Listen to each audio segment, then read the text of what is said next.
Türkmenistanyň käbir böleklerinde öň blokly bolan sosial ulgamlar gyýytka wagtlyk açylyp ýene-de petiklendi. Internet resurslarynyň köpüsine girmek üçin ýene-de VPN talap edildi. Hilat köpçüligine internetiň el ýeterliligi ören çäkli bolmagyna galýarka ýurdun çäginde ören çalt internetden peýdalanmak üçin resmi bolmadyk käbir täze mümkinçilikler hem döräpdir.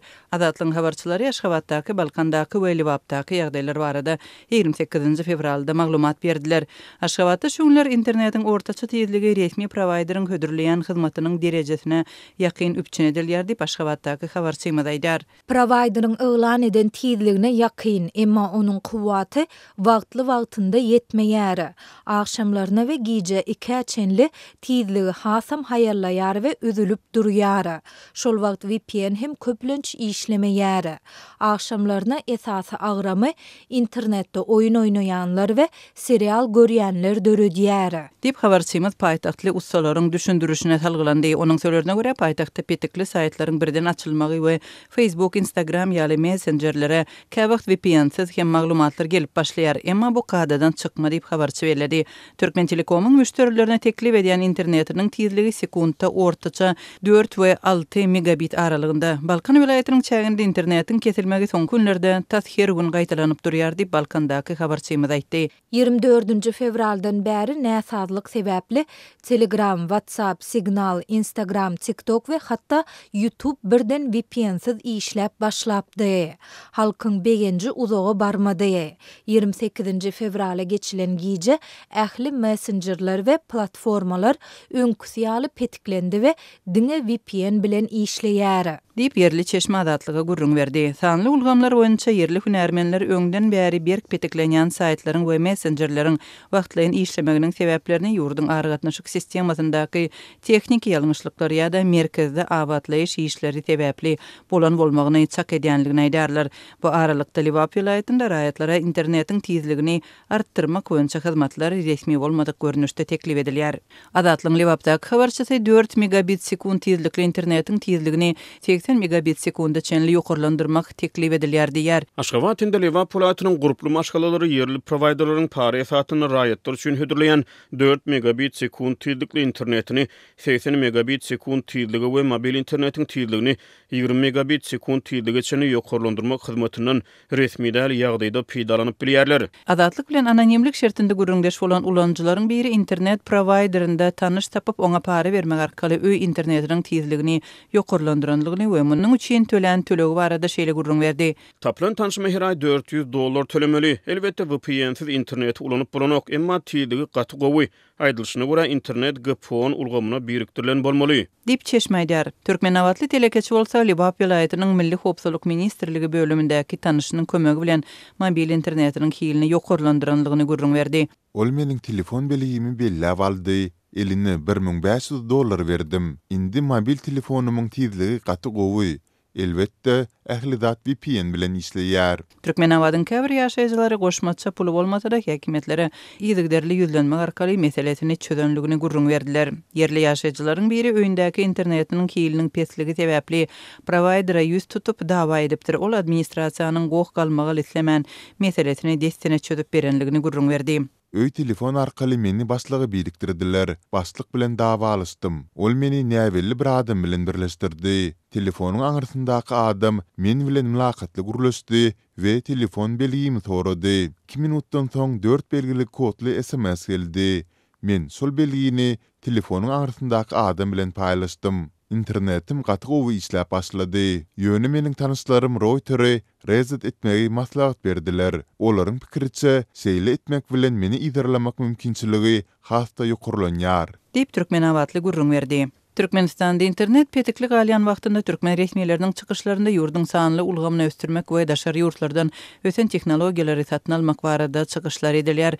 Döwlet mediasynda sosial ulgamlaryň öz yerli görnüşleriniň östürilýänligi aýdylýar. Türkmen hökümeti ýylatyň internetdäki işçiligine bir gözökçülük edýär.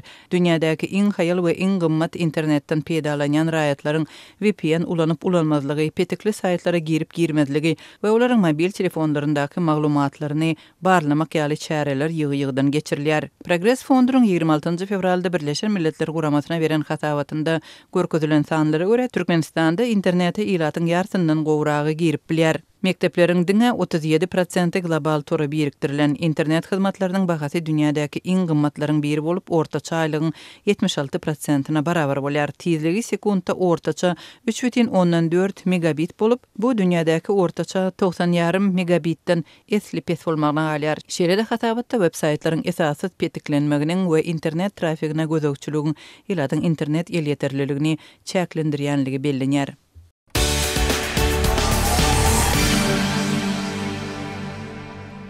Lebap vilayetinde gökbakça önümlerini östürüp yetiştirýän daýhanlaryň ençemesi Milli Howpsuzlyk Ministrliginiň yerli işgärleri tarapyndan basışlara we haýwatlara sezewar edilýändiklerini aýdýar. Bu ýagdaýlar barada Sayet, Dänew, Hojambaz we Çärjew etraplarynyň daýhanlary Azatlyk radiosynyň yerli habarçysyna gurrun berdiler. Öz hususy eýetçiligindäki ýerde esasan soğan, käşir we sarımsak yetiştirip satýan daýhanlar mahkama işgärleriniň öz wezipelerinden hyýanatçylykly peýdalanyp, ellerindäki hasyllaryny arzan bahadan satyn almagy we özlerini talamagy çalışýandygyny belleýärler. Etrap emhami işgärleriniň biri meni etrap häkimligine çağırdy. Şol ýerde ol maňa yetişdiren käşiriňi we soğanyňy maňa kilesini 2 manatdan satdydy. Men oňa häzir käşiriň her 1 kilogramynyň lomoy bahasynyň 4,5 manada barabardygyny aýdyp oňa satmakdan ýüze gurdim. Ol maňa ýatdan çykarma, bir etrapda ýaşandyr diýip haýwat atdy. Men indi näme etjegimi bilemok. Dip sayatlı daýhan anonimlik şertinde gurrun berdi. Haýbatlara we gorkuzmalara sezewar bolan daýhanlaryň başga da ençemesi ýurtda mahkama işgärleriniň köp pudogy täsir edip, eden etdilikleri amal edip bilýändigini aýdyp, häzir özleriniň howsalaly ýagdaýdadygyny belleýär. Olaryň nämeden bahana tapyp näme etjegi belli däl diýip, Hojambazly bir daýhan anonimlik şertinde aýtdy. Şol bir wagtda yer eýeleriniň käbiri mahkama işgärleriniň ýokary wezipelerde işleýän tanış bilişleri bolan daýhanlara azar bermeýändigini hem belleýär. 10 tonna soğan hasylyny aldym. Etrap mahkama işgäri onuň baryny elimden almakçy boldy. Meni giýjäniň ýarysynda yerli polisiýanyň edarasyna çağıryp gorkuzjak boldy. Emma meniň vilayet häkimliginde arkam bolandygy sebäpli özümi aldyrmadym diýip, Dänewli daýhan anonimlik şertinde gurrun berdi. Türkmenistanda soğan, sarımsak we käşir ýaly gökbakça önümleri 2 usulda östürilip yetiştirilýär. Olaryň birincisi döwlet bilen kärenneçileriň baglaşan şertnamasy esasında bolsa, ikincisi hususy yer eýeleri tarapyndan ekilip yetiştirilýär.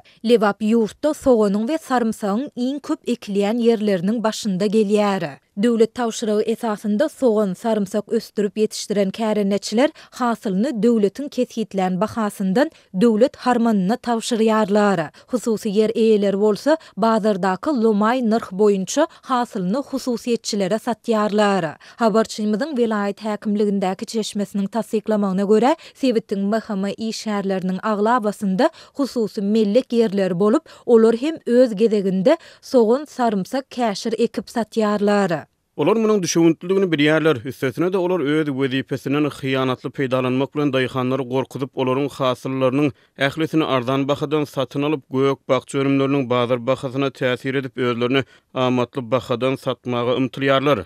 Dip çeşmämiz aýtdy. Azatlyk bu ýagdaýlar barada Sebitiň degişli häkimiýetlerinden şolsanda mahkamanyň yerli edarasyndan we vilayet polisiýa müdürliginden tesvir alyp bilmedi.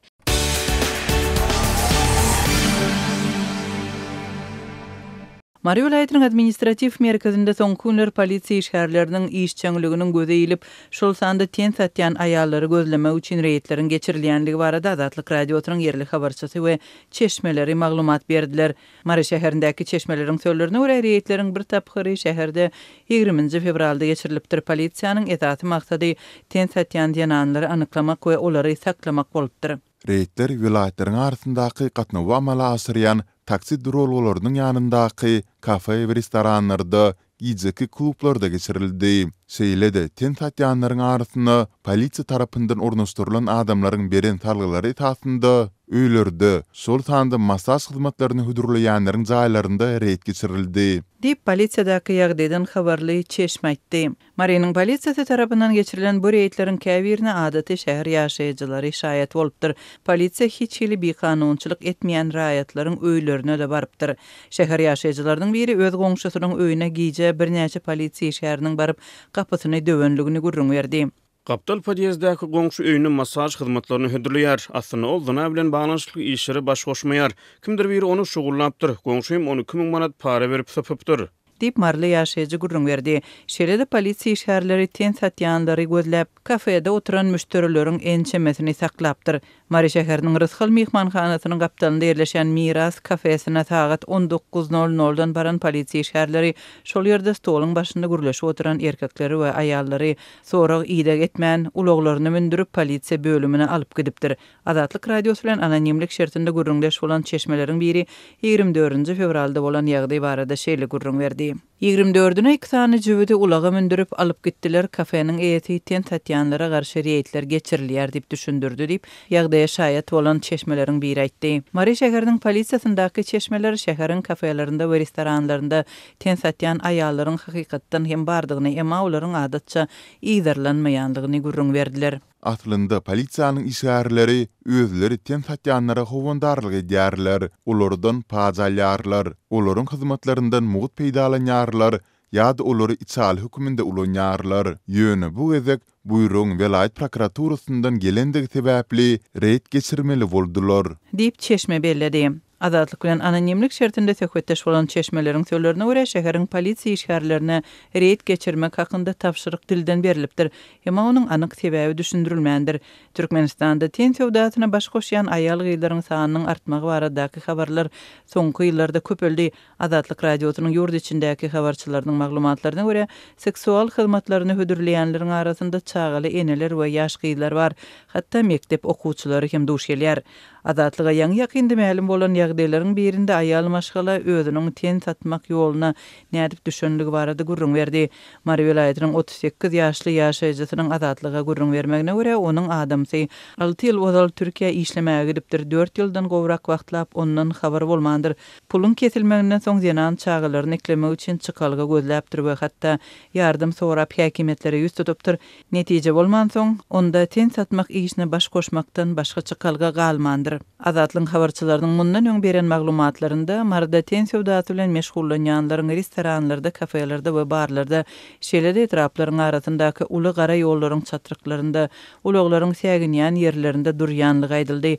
Olaryň soraýan tölegleriniň 50 manatdan başlanyp 500 manada ýetýänligini çeşmeler gurrun beripdi. Türkmenistanda ten sowdasyna degişli problema resmiýetler tarapyndan agdalmaýar we media serişdelerinde gozgalmaýar. Ýurdun Jinayet kodeksiniň 136-njy maddasynda ten sowdasy jerepçilik diýilip adlandyrylýar we ceza hökmünde belgilenen beňatlyk mukdarynyň 20 we 40 aralygyndaky möçberde jerimäni ýa-da 40-180 sagada çenli mejburi işi ýa-da 2 ýyl çenli düzedüş işlerinde işlemegi ýa-da 2 ýyl çenli möhletde azatlykdan mahrum edilmegi göz öňünde tutýar.